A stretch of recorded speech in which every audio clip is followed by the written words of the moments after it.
Welcome to Bronze Dad Plays. Today, we're going to give a preview of Bless Unleashed for the Xbox One, which releases tomorrow, March 12th, 2020. On this channel, we typically like to look at games from the point of someone with limited time, limited budget, or limited skill. So, how will Bless Unleashed stack up? And who is this game made for? Let's get started. Bless Unleashed comes to you from Bandai Namco. If you've heard of Bless Online, the MMORPG that released last year to, let's say, mixed reviews, this game is not that game. Yes, it's named similarly, and yes, it takes place in the same world, and yes, it reuses many of those assets, but Bless Unleashed was built from the ground up by a separate studio specifically for the Xbox One. If you have an Xbox One X, this game supports 4K and HDR. I've been a fan of MMORPGs for many years, and I've been playing them since at least 2003, with Mu Online and MapleStory as some of my first. I realize that many of you have been playing longer, but I also know some of you out there weren't born yet when I was slaying slimes in the Forest of Linnea. The gameplay you'll see throughout this video is from the early levels of Bless Unleashed. I'm currently level 10, which will take you 2 to 10 hours depending on your speed and your familiarity with the genre. I'm sure someone in the comments will tell me they can get to level 10 in an hour, and that's the nature of the internet.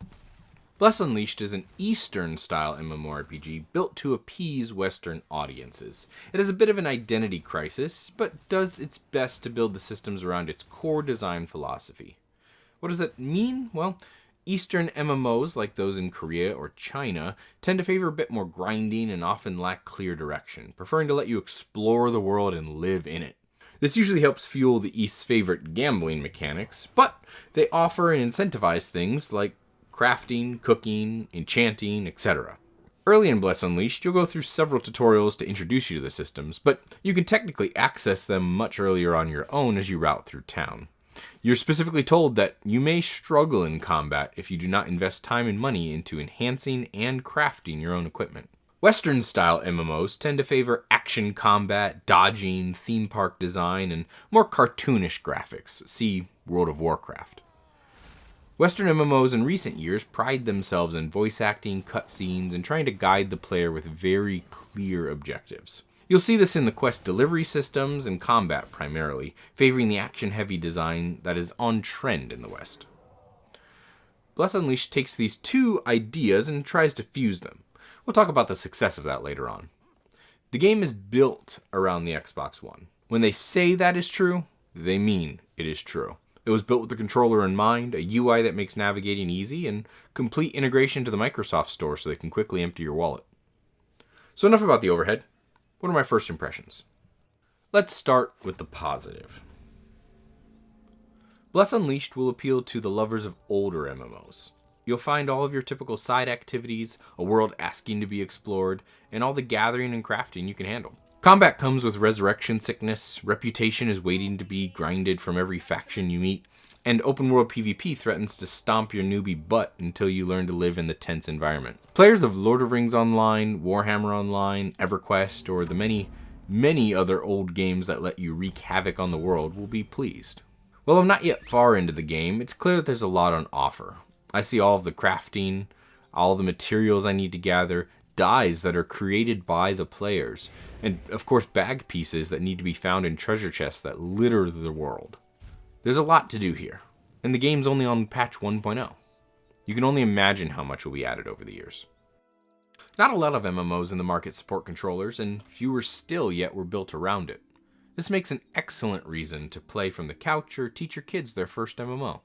Controllers will always be less intimidating than a keyboard and 12-button mouse. Another positive lies in the variety of combat. The action style gives you a fresh take on what the genre is capable of. Your base rotation relies on the right shoulder or trigger, which quickly move through a tree of combo moves. These can be interrupted to supplement them with action skills from your hotbar, or simply branch in new directions. As you level, combos get longer, and you can unlock additional active skills or passive buffs to your action skills. This consistent growth opportunity helps your combat rotation grow just as things are starting to get a bit stale. I've yet to truly unlock the combat system as I just maxed out my first skill section, but I look forward to seeing more. On monetization, this game does have microtransactions, but at the time of writing they're generally well incorporated. Do I want these awesome skins? Of course I do, but I'm not forced to spend money on them. There's a huge incentive to their XP and speed boost since this is a grindy game, but again, not required. The bad. Though I put heavy praise on the game for its appeal to console and old school gamers, the game does have an identity crisis. Bless Unleashed will be closely associated with Bless Online, widely considered a failure in the West and set to close in September. It will be stuck with this association no matter its course. But this can be overcome, just look at Final Fantasy XIV. This game also does not quite understand the modern player. Your move speed is incredibly slow, with a sprint whose stamina bar cannot last much longer than 20 feet. And guess what? The stamina bar also powers your dodge mechanic. And that dodge mechanic doesn't really have an invincibility frame. The devs claim it does, but they also say that the iframe doesn't protect against all attacks, so why even dodge? You do have mounts, and they're offered very early in the game, but they feel awful to use, and I don't say that lightly. Your summon has a cast bar, fine, but once it does cast, it spawns in at a speed that's slower than your walking speed. Okay, well, just press a button to go full speed. Well, that's fine as long as you don't want to turn a corner, because if you do need to enter a doorway to get to a treasure chest, expect to immediately be driving an 18-wheeler. Handling just feels bad. And guess what? Mounts have a stamina bar too.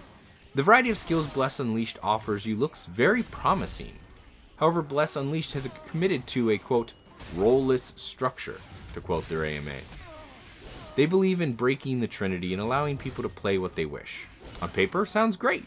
In practice, your character doesn't have a defined reason for being other than hit the thing in front of you. I haven't played the late game dungeons, but MMOs typically rely on some character being tanky, others being ranged, and this helps balance the overall experience. If anyone can do everything, then no one is really special. There's no strategy to deploy other than spec better. Open world PvP is a great mechanic when implemented correctly. However, it is currently one of the community's top concerns. Griefing is everywhere. You can even grief in an area where a quest-specific mob or boss is to spawn. Since you can get killed or experience resurrection sickness, and bosses are on a timer, you'll be sitting there waiting for a respawn, spending your in-game resources to make sure you fight at full strength. This is a mechanic that has typically died in the genre or been replaced with opt-in systems. Bless Unleashed at time of writing does not even have a PvE server, so all players are required to partake in this unfortunate debacle. While many of these concerns could be tweaked in theory, the Bless Unleashed devs held an AMA on March 10th, less than 48 hours before release, and were berated with some of the problems I'm proposing now. The devs chose to double down on their design, presenting a really poor image. They defended the extremely short stamina, saying that with the right equipment, you can double it. They defended the lack of any passive health regen as a desire to focus on health as a resource. Or in other words, gather your plants so you can craft the potions so you can consume the potions. They defend the mount issue, saying they've heard of it, but they need more feedback. Seriously, it takes 2 seconds on a mount to realize the controls are garbage. They defend the PvP griefing, saying, and I quote, "Our devs are committed to the idea that an open world PvP adds an exciting element to the game." They defend race-locked classes, saying it's there for story purposes, and maybe I'm just not far enough in the story, but I have seen nothing customized to my racer class. They defend the endless repetition of identical NPCs standing not 10 feet from each other, saying, quote, "This is actually pretty standard. We may add more NPCs later down the line, but most NPCs are set dressing and maybe very similar models." No, Studio 8. The tutorial mission has 2 sets of twins right from the get-go, and you're required to interact with them for a quest. So it's not like a random filler crowd. These are NPCs giving you quests and repeating dialogue. Okay, alright. Rant over. Let's talk about what I'm looking forward to. Bless Unleashed at its core has so many systems and side quests that I haven't had the chance to see them all yet. You've got your main quests and side quests that are fairly smartly designed to be integrated. 2-person trial battles are sent your way starting around level 6, and then you've got your world bosses that require a group or some skill for unique rewards. Later in the game, I expect to dive into the housing system, dungeons, raids, episodic campaigns, reputation grinding, crafting, and more. Like I said, lots on offer, especially for free. This first battle pass will release on March 13th called the Bless Pass. I'm a sucker for good cosmetics, so I'm looking forward to seeing what we can unlock in the 90-day seasons. Unfortunately, the devs did comment that these unlocks are unique per character, so I hope you're not an altaholic. As I play more, I'll keep recording, and if anything interesting comes up, I'll be sure to share. Before moving on to my final thoughts, just a reminder to subscribe to my channel. As a dad, I don't possess a ton of free time, but I look forward to spending it on this game and providing deeper insights. Okay, let's talk about who exactly this game is for. If you're a dad looking to introduce your kid to the world of MMORPGs, it's not a bad choice. Or maybe you're an old school gamer missing that hardcore feel. This could be a game for you. If you're looking to explore your free options at only the cost of Xbox Gold, or maybe you're an action RPG fan looking to play something in a living world, this could be a great game. However, it's a bit hard to recommend to most dads. The time commitment is high, being an MMORPG, and there's some grind involved if you ever want to get to the end game. If you're a fan of more modern games, those with a theme park design that guides you to your next objective, you may find some frustration with Bless Unleashed. Similarly, if you're new to the genre, this game might not hook you the same way Star Wars The Old Republic or Final Fantasy XIV may. Also, a big downside for anyone not on Xbox, you can't play this game. Bless Unleashed is a big game to drop on the Xbox, especially at $0. I look forward to seeing the population explode on March 12th and seeing what the wider world thinks of this reboot to the world of Bless. If you like this content and want to see more on Bless Unleashed, give us a like, share, and subscribe. It really helps the channel grow. Have an idea for our next video? Shout it out in the comments and I'll be sure to respond. Thanks for watching, and until next time, see ya!